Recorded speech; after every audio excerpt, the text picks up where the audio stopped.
Τριάωρο είναι το τέλος της ζωής μας. Σκεφτείτε να δουλεύουμε από τις 7 το πρωί μέχρι τις 8 το βράδυ. Δεν υπάρχει ζωή, δεν υπάρχει τίποτα.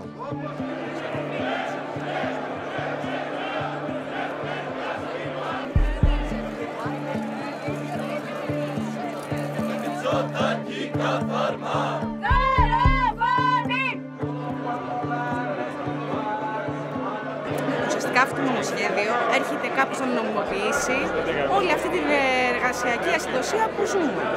Δηλαδή, ο κόσμος κάνει ήδη 2 δουλειές και δεν μπορεί να τα βγάλει πέρα.